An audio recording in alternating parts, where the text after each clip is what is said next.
Hai founders, welcome back to Ngobis, ngobrol bisnis by teman startup. Di episode Ngobis ini kita selalu ngobrol-ngobrol sama narasumber yang memang insightful berarti ya. Iya, insya Allah lah. Experience, Insya Allah. berhasil ya, cemerlang. Berhasil menipu kalian. Dan kali ini kita sudah bersama dengan Mas Ferdi. Halo Mas. Iya, sama-sama.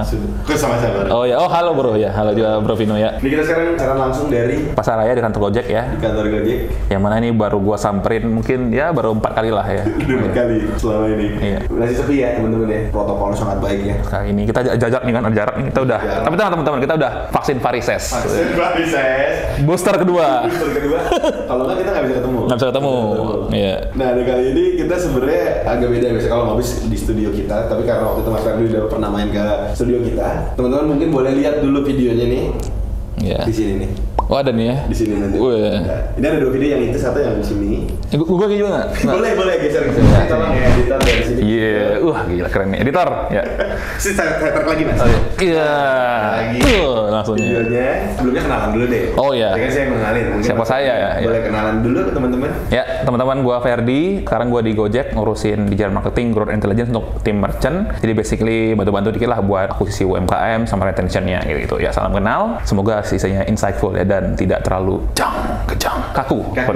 Tapi Mas Ferdi dulu dari agensi. Ya, agensi. Nah, ya. Lulus kuliah gitu berarti dulu. Lulus kuliah, terus menyesal nih saya kuliah 4 tahunan gitu mau jadi apa gitu kan, akhirnya saya agensi gitu. Karena waktu itu dulu gue mikir bahwa peluang di digital marketing itu kayaknya bakal gede, makanya gue pikir udahlah saatnya naik aja lah gitu. Lagi hangat ya digital marketing waktu itu, kayak sekarang ngomongin NFT ya. Dulu di era itu tuh yang namanya social media spesialis tuh nggak ada tuh. Yang ada admin sosmed gitu. Admin sosmed yang dia juga ngurusin Tokped, ngurusin apa gitu sama gitu. Terus sekarang udah ada ini kan banyak ya, branching out gitu ya. Manager, social media specialist, Iya. social media analyst. Nah, habis itu Mas Ferdi pindah dari agensi akhirnya ke Moka. Betul dari agensi ada berapa kali step lah gitu yang nggak bisa mention karena corporate affair issue ya. Bisa dijelasin. Bisa cut. Oh, gitu. Oke. Iya, aduh gua iya, enggak. Tapi lucu. Berarti dari Moka, sebelumnya nggak bisa disebutin tadi apa emang? Ada blip. Karena blip ya, saya dari dulu blip. Moka, akhirnya Moka ini juga di-acquire sama Iya. Gojek. Iya, ini kan sebelahan nih balihonya. Sebelah nih. Gojek. Gitu. Nah, setelah itu barulah di Gojek Mas Ferdi sebagai full time employee.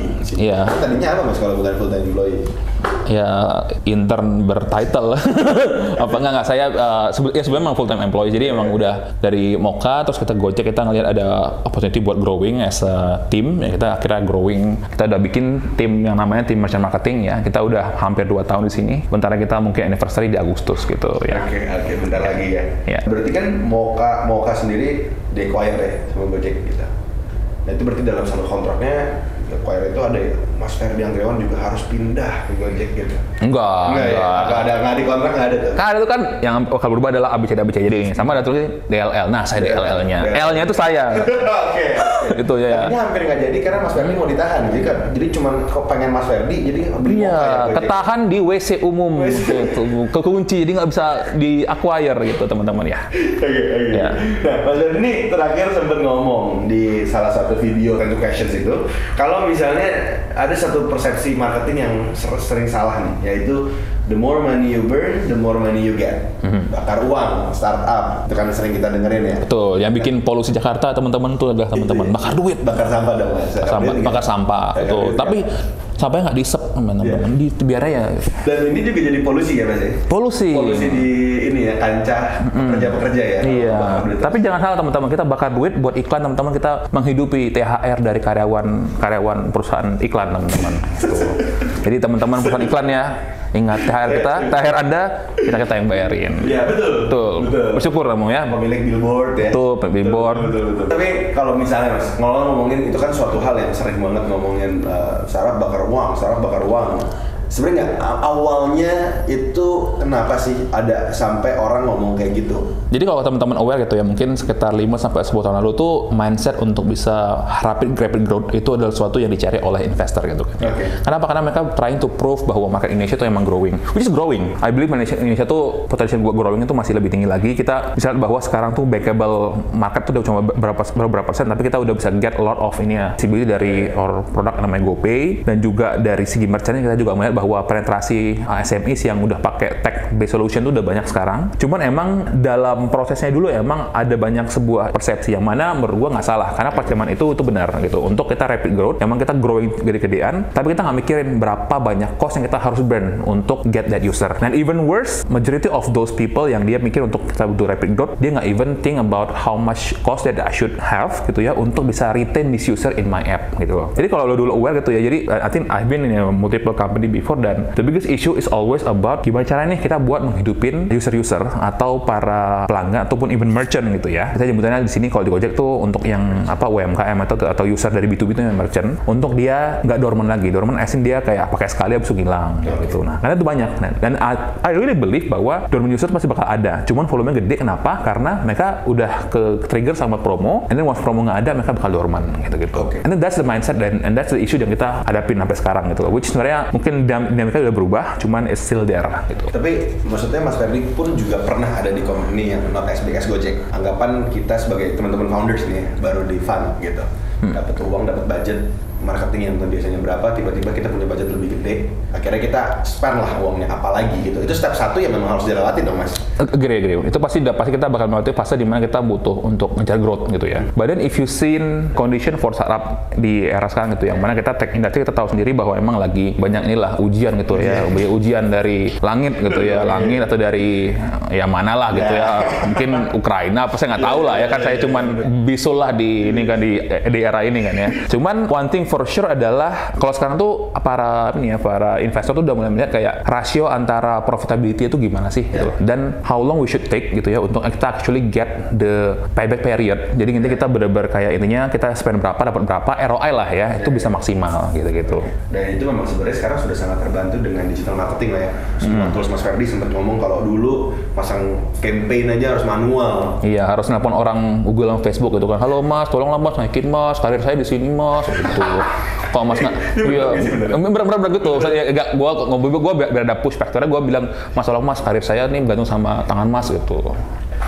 Maksudnya Google luar, Facebook luar, atau Facebook Indo? Ya karena emang kita ada satu brand yang gue handle tuh yang dia di mana tuh dia naikin campaign tuh seminggu sekali gitu kan. Karena dia rada mirip e-commerce, dan gue kayak itu, tolong Mas, saya tolong banget ya Mas gitu. Tapi nggak ngomong itu gue lebih kayak halo Mas, tolong ya bantuannya. Cuman ya textually aurai gitu.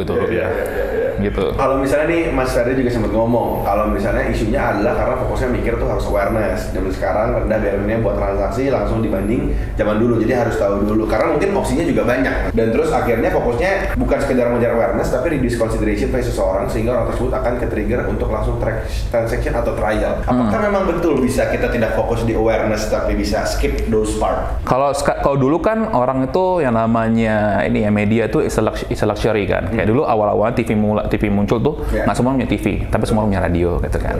And then muncullah internet ya kan, semua orang udah mulai bisa pakai internet, tapi nggak semuanya bisa akses Facebook, Google macam. And then it keep changing lah ya. Jadi dulu ada masa di mana ada temen gue pernah cerita gitu kan, jadi dia jaga warnet di Jogja gitu kan. Jadi anak-anak sana tuh nggak tahu bahwa Facebook sama Friendster itu part of the internet. It's common lah gitu ya. Nah, itu tahun berapa nih? Tahun berapa ya? 2010-an lah ya gitu ya. Berarti sekarang bocahnya udah jadi TikTokers lah gitu ya.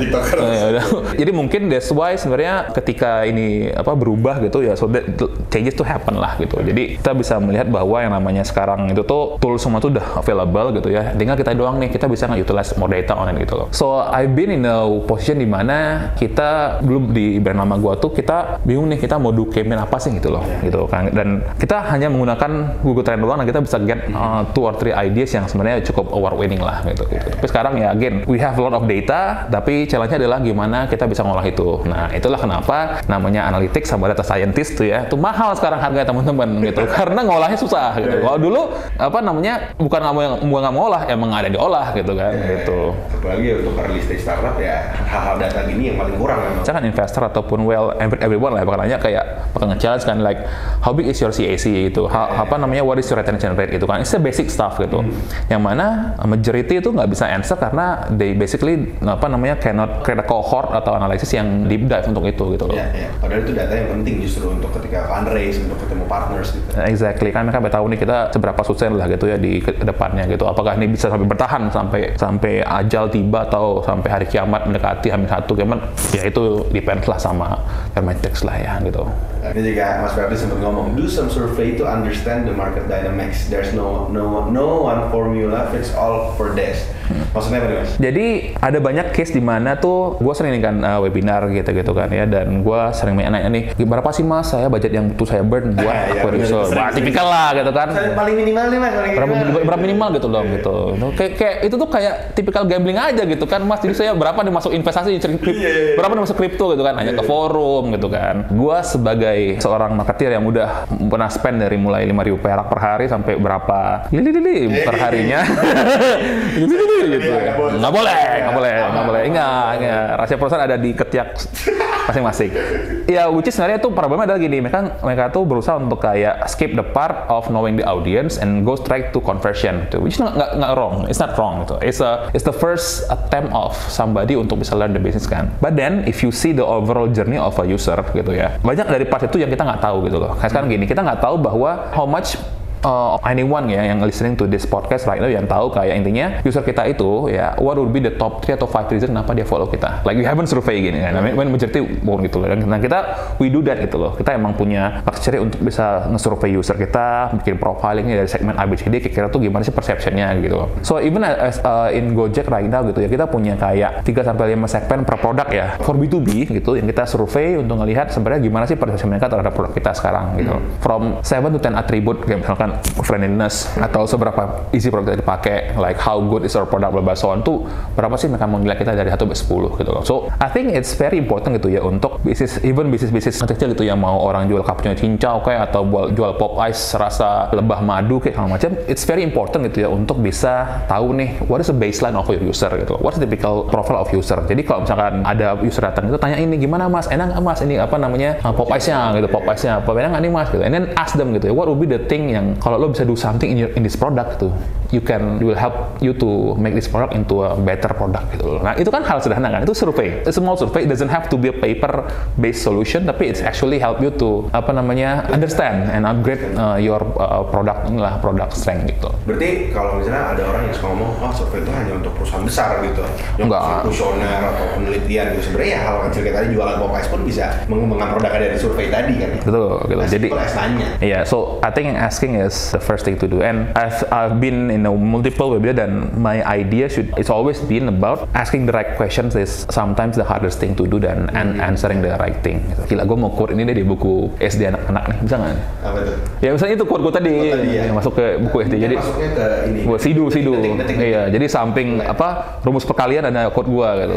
Yes, sidu bola dunia ya kan, sebelah kanan ya sini ya quotesnya. Oh ya, bisa tuh, bisa ya. Ntar itu nih tolong ya sidu sebelah kanannya muka Mas Ferdi lagi ngomong quotesnya editor.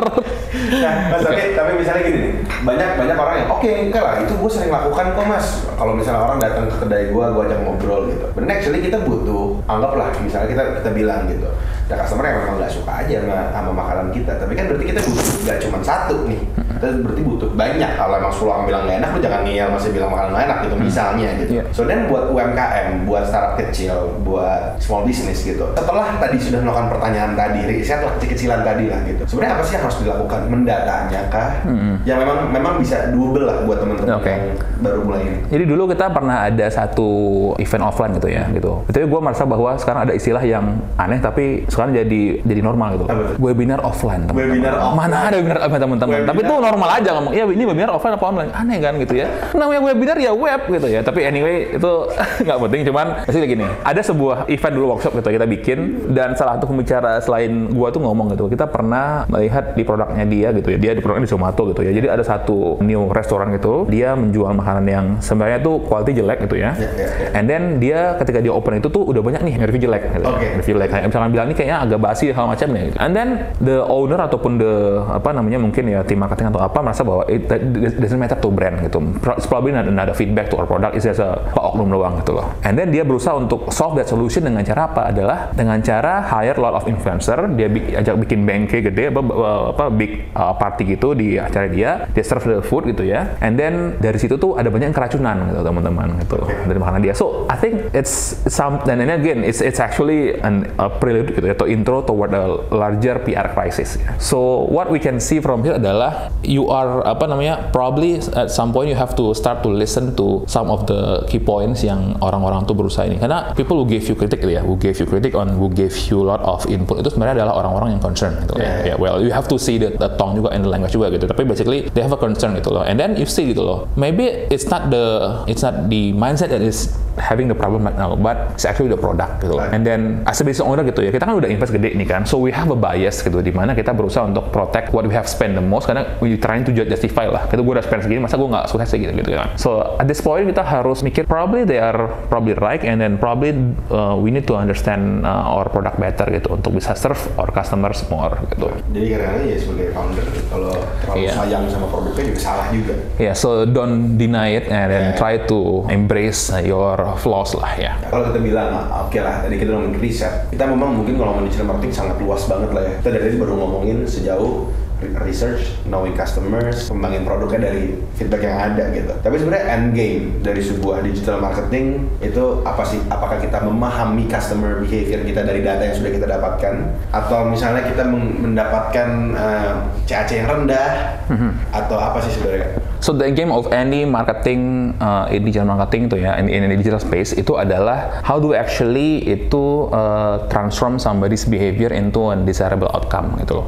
Kayak misalkan gini, sekarang tuh udah, nggak sekarang, mungkin udah sekitar 2-3 tahun itu kan udah banyak teknologi di mana kita bisa create personalized ads gitu ya, based on dari konteks seorang tuh gimana gitu. Kayak misalkan dia bikin konfigurasi dari, kalau orang ini dia sangat demografi adalah dia seorang pria di daerah Jakarta Selatan, maka dia bisa di-show iklan A yang dia profile tuh kayak misalkan teksnya adalah ABCD gitu. Even teksnya itu, teks in bannernya itu bisa berubah gitu loh. So there's a lot of possibility yang sebenarnya bisa terjadi gitu di sini. Dan I think the idea is always about ini ya, to create a behavior and then to create a desirable outcome yang bakal affect ke bisnisnya gitu. Karena ada banyak nih, kayak misalkan kita berusaha untuk change a particular behavior of a user gitu ya. Kita pengen user itu untuk bikin kayak gini, but then outcome itu ternyata bukan yang kita pengen gitu loh. Kayak mereka malah jadi kayak tentang produk kita, atau malah kayak reject our product gitu loh. So that's why sebenarnya a lot of PR stunt itu end in a failure, because satu dia nggak bisa create enough buzz as in crowd gitu, dan yang kedua it doesn't really reflect what they are gitu as a business gitu loh. Berarti endgame-nya adalah ya desirable output-nya dulu, dan output itu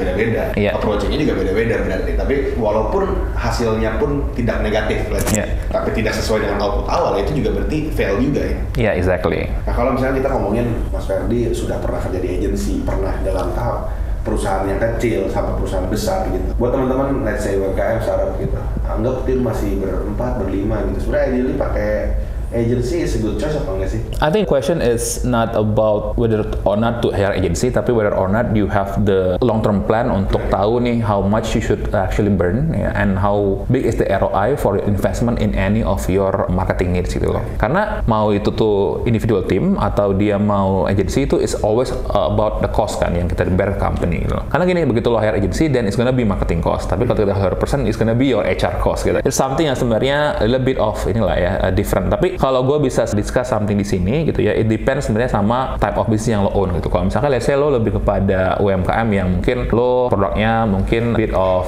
broad gitu atau gimana, and then probably you don't need somebody yang benar-benar monitor to end gitu, then I think I suggest go with agency gitu. Tapi kalau misalkan lo adalah produk yang dia high maintenance banget gitu ya, and then you are very native toward digital marketing, kayak misalkan produknya benar-benar heavy di e-commerce gitu, then probably ini somebody yang dia lebih precisely manage your product gitu in in terms of the commerce side. And then at most point itu hiring someone from a fresh grad atau junior background tuh is just won't cut it gitu loh. So that's when you should go with agency gitu. Probably I'll have a plan gitu ya untuk release semacam a little bit of checklist on what to look agency ya, probably anytime soon lah in my LinkedIn lah ya.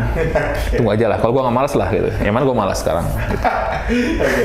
Sekarang kalau misalnya Mas Ferdi kita tanya lah ya, Mas, tim ideal, build your most ideal team untuk menjalankan suatu marketing dalam sebuah startup. Anggaplah startupnya ini early stage lah. Sekarang boleh nih Mas Ferdi silakan mau pilih siapa aja dan role-nya apa aja. Gue bakal pilih basically sebenarnya kalau di bagi-bagi gitu ya. Sebenarnya kalau misalkan again kita kan nggak tahu nih kita luxury of budgetnya berapa. Tapi basically gue bakal pisah antara function yang require left brain the most sama function yang bakal require right brain the most gitu. Jadi kayak creative development, social media, content and so on. You're gonna look for somebody yang dia more creative, intuitive, and then can bring you a lot of fresh ideas gitu. And then to balance things out, you need somebody who is expert in analytics, expert in optimizing the ads. Karena kan ngurusin ad operations tuh it's a very live brain sebenarnya kan. Kayak lo harus tahu nih sebenarnya dinamika gimana, kita butuh spend berapa, are we going to make it until the end of the month with this budget and so on and so on. So it's gonna be a little bit of different lah gitu ya. Jadi kalau emang kita mau start a team and you only have like budget to hire 2 people and then you hire somebody yang dia good at right brain and left brain. And once you start from there, you probably will grow lah gitu. Ya, lu bakal hire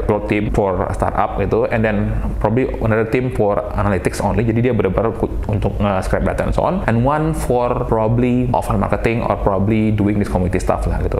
So yeah, I think start with 2 and then grow to another 3 gitu. Jadi growth itu juga handle untuk digital marketingnya, probably a little bit of SEO and so on so on. So but again, it's always start with the 2 and then this mindset of spreading left brain sama right brain function gitu. Berarti data analyst sama creative marketing gitu ya. Iya, exactly. Produser lah ya gitu. Iya, produser lah. Nah, itu yang sering berantem kali ya, 2 itu ya kalau dalam segi bikin campaign ya. Iya, yang di parkiran suka ngelempar bolpen gitu.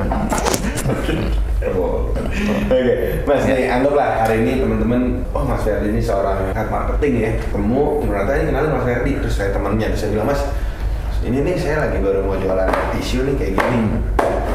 Sebenarnya saya harus ajaib nggak tisunya? Tisu ajaib, magic. Oke, nggak sekat lah, lucu nih. Enggak, dia memang ajaibnya itu, Mas. Oh, ajaib tisunya. Wow. Glitter gitu. Tidak mudah meledak. Iya. Tisu tidak meledak. Oke. Dan bisa membangunkan amarah orang-orang. Wow, berarti ada bon cabenya ya. Oke. Terus. Ini terus. Oke, anggap ini anggapnya Mas Ferdi ini saya mau jualan nih Mas, mau jualan tisu tapi nggak laku-laku Mas. Nah, step awal lah, anggap ini saya baru produksi 5 biji gitu buat di awal. Mas Ferdi akan nyaranin apa sih sebenarnya untuk orang-orang yang baru mulai gitu? First thing first adalah kasih invoice dulu nggak tadi buat nanya? Oh janganlah, ngapain lah? Ini kan namanya enggak lah, free trial, free trial 30 menit gitu. Itu bayar. Iya, menit 31 bayar gitu.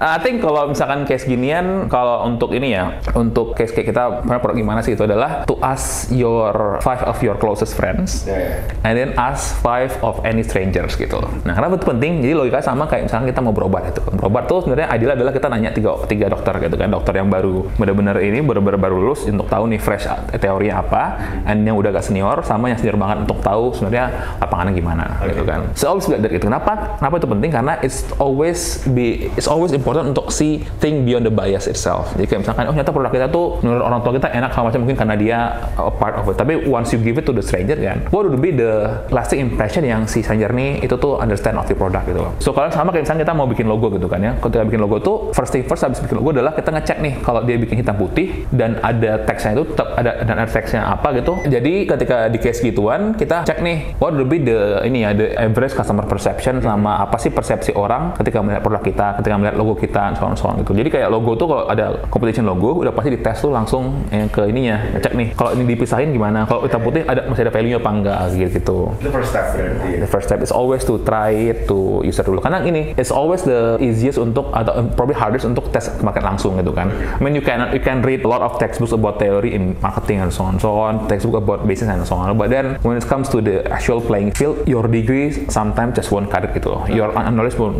just one karet gitu loh. Ya, that's why makanya gue percaya banget nih, for some of digital marketing role, ya, well, itu gue percaya bahwa the biggest best talentnya itu muncul dari orang-orang yang street smart gitu, street smart. Jadi gue intinya saya bahwa orang-orang yang kayak mungkin degree-nya nggak terlalu relevan, cuman dia kayak banyak explore di hal-hal yang sifatnya teknis langsung. Hands-on itu dia lebih banyak case study dan lebih banyak understanding nih sama produknya compare to orang-orang yang dia belajar dari course atau misalkan dari materi tertentu doang. In some roles lah ya. In some roles ya. Oke. Karena orang ini pertanyaan terakhir sih mas.